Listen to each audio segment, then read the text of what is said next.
Hey folks, Chris from Maple Street Guitars in Atlanta, Georgia here, and today we are taking a look at two alternatives to the classic Casino ES330 style guitar. We got a guitar from Eastman, we got a guitar from Collings. We're going to compare the two, see what they look like on paper, and of course, take a listen to how they sound. So in today's comparison, we're going to take a look at Collings I-30LC, which I have here in a lovely dark cherry sunburst, one of my favorite finishes from them. And we also have Eastman's T64 V-GB-T,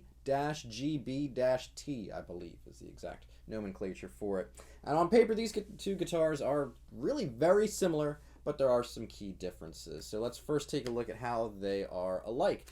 So both are fully hollow guitars. We have some degree of trestle bracing with the two, where the braces run kind of parallel to the strings here, but the rest of the interior of the guitar remains hollow. Both of these guitars have really strong acoustic voices. They're ones that you can play on the couch without an amp and still hear them just fine. We have Lollar P90 pickups in both, and we're dealing with a maple laminate body on both guitars. Also, we have the trapeze style tailpiece. Since we're hollow, we don't have any, blocks in there for a stop tailpiece. But otherwise, those are kind of the key similarities. We do have some differences in hardware in terms of the manufacturers of these, but to me, one of the key differences is with the neck on both of these guitars. So with the Collings, we have a mahogany neck with a rosewood fingerboard, also a 24 7/8 inch scale, so an eighth of an inch longer than the usual Gibson style scale length. On the Eastman here, we have a maple neck with an ebony fingerboard. Slightly wider nut width on here, feels a little bit more like an acoustic guitar, and that's a thing that I think this guitar really showcases in general. But also the standard Gibson style 24 3/4 inch scale length. Another really notable factor with these two guitars is that we're dealing with two different body sizes. The Collings here is a 15-inch lower bout. Overall, it's a smaller guitar. To me, I'm 5'8", about 150 pounds. This is a much more comfortable kind of playing experience for me. Whereas the Eastman here, we have a 16-inch lower bout and a slightly different kind of body shape and all.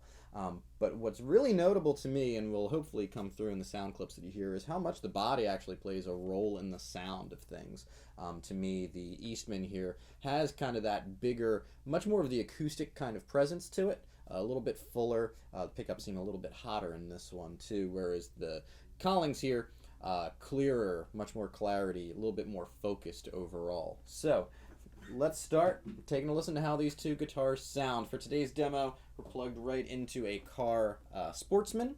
So we got some reverb going on in the amp. For all of the different segments here, all the different playing sections, I will be moving the EQ, the tone stack of the amp, around a little bit, but they're going to stay consistent with each sound overall. So you'll get to hear really how the two guitars compare at any given kind of setting.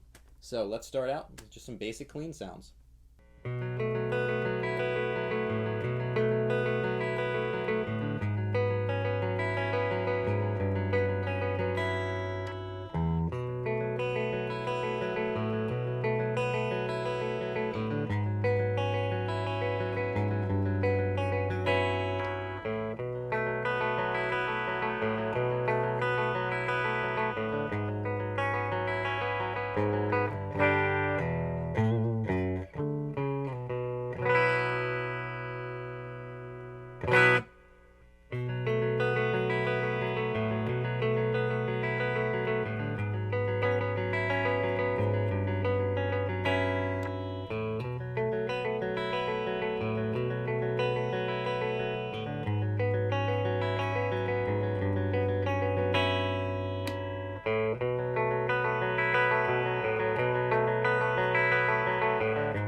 And of course, you can't mention the Casino without mentioning the Beatles. It's one of the iconic guitars that those guys played, and really, John, George, and Paul all had Epiphone Casinos and used them at some point in the in the Beatles catalog.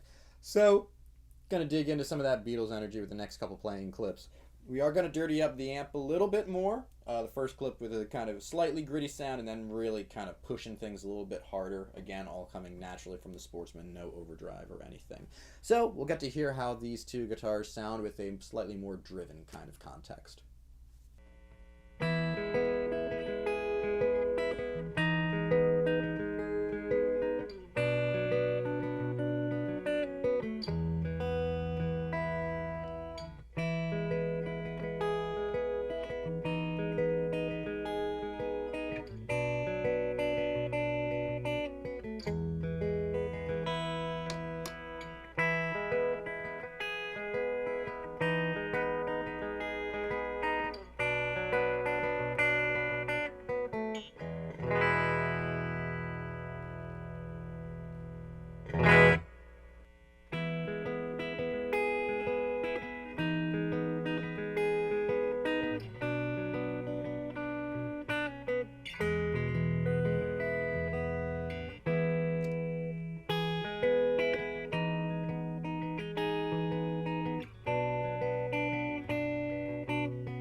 And lastly, we're going to dial the gain back, go to a clean sound again, but I'm going to dial the reverb up just about all the way so we can hear how these two guitars react and respond in a bit more of an ambient kind of context.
So that just about does it for today's comparison. Let us know what you thought. Of course, one other key difference to mention here that I have neglected to until now is that we have a very large price difference between these two guitars. And I think both of them are really excellent examples. It's something Collings build quality is world renowned at this point. They're making some fantastic instruments and they don't do anything less than great. But I think there's a lot to be said to what Eastman offers, especially when you consider the price point. These are some wonderful instruments, some of the best values out there today. So let us know in the comments below what you thought. Are you a casino hollow body kind of fan? Which one did you prefer tonally? Of course, if you liked anything that you saw or heard today, please like and subscribe to us here on YouTube. Otherwise, we're on other social medias, including Facebook and Instagram. But most of all, come by and see us sometime here in Atlanta, Georgia. For Maple Street Guitars, I'm Chris. Cheers.